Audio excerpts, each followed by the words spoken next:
Au nom du Père et du Fils et du Saint-Esprit, Amen. L'Esprit Saint vient nous illuminer pour que nous puissions approfondir ta parole et pour que nous puissions également la mettre en pratique. Évangile de Jésus-Christ selon saint Luc. En ces jours-là, Marie se mit en route et se rendit avec empressement vers la région montagneuse dans une ville de Judée.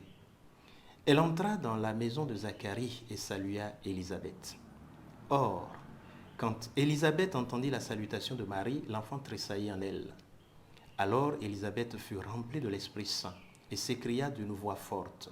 « Tu es bénie entre toutes les femmes et le fruit de tes entrailles est béni. D'où m'est-il donné que la mère de mon Seigneur vienne jusqu'à moi? Car lorsque tes paroles de salutation sont parvenues à mes oreilles, l'enfant a tressailli d'allégresse en moi. Heureuse celle qui a cru à l'accomplissement des paroles qui lui furent dites de la part du Seigneur. » Acclamons la parole de Dieu. Louange à toi, Seigneur Jésus. Aujourd'hui, nous sommes le 19 décembre 2021, quatrième dimanche du temps de l'Avent, année C. Aujourd'hui, l'évangile qui nous est proposé nous montre deux femmes qui sont en train de se rencontrer, mais aussi deux enfants qui se rencontrent. Et la scène est tellement belle, tellement joyeuse qu'en lisant ce texte, on ressent de la joie, on ressent de l'envie, le désir de continuer. Et nous comprenons pourquoi Marie se rend avec empressement auprès de sa cousine Élisabeth pour échanger, pour partager. Mais j'allais dire que Marie a déjà commencé cette évangélisation, même si c'est son fils qu'elle porte qui en est l'auteur. Mais Marie est déjà en chemin. Et comme Marie, nous devons tous être en chemin. Mais de quelle façon? Avec empressement. Oui, parfois nous sommes lourds, parfois nous sommes endormis, parfois nous sommes paresseux, parfois nous ne voulons pas bouger. Eh bien voilà Marie qui nous montre l'attitude de celui qui répond à l'appel du Seigneur. Quand on répond à l'appel du Seigneur, quand on dit oui au Seigneur, on est prêt à sauter, à se mettre debout, parce qu'on a reçu l'énergie de la part du Seigneur. Mieux encore, quand on porte le Christ en soi, on ne peut pas rester assis. Quand on porte Jésus en soi, on ne peut pas rester endormi. On ne peut pas être lourd. Non, Jésus ne pèse pas. Jésus donne la force de pouvoir courir dans les montagnes, de pouvoir galoper, j'allais dire.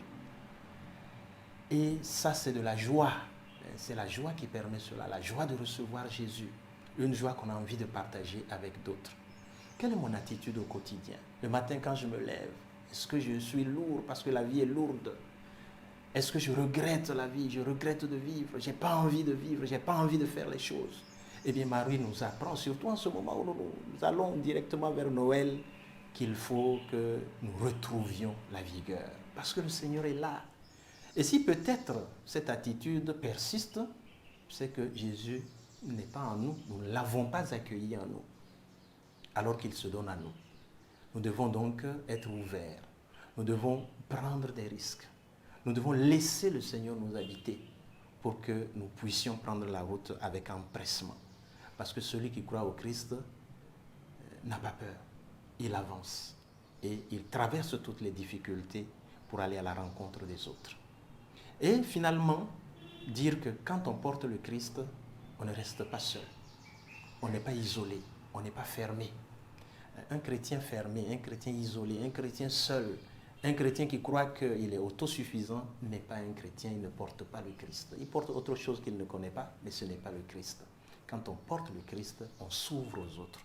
Quand on porte le Christ, on accueille les autres. Quand on porte le Christ, on sert les autres. Ce sont les attitudes de celui qui est porteur du Christ. Alors ce temps qui nous prépare tout de suite à Noël, manifestons que véritablement nous avons répondu favorablement au message de l'ange, nous avons accueilli Jésus en nous et que nous sommes capables aussi de le donner aux autres à travers notre légèreté, notre joie, notre empressement, mais aussi à travers notre disponibilité à la rencontre des autres. Au nom du Père et du Fils et du Saint-Esprit. Amen.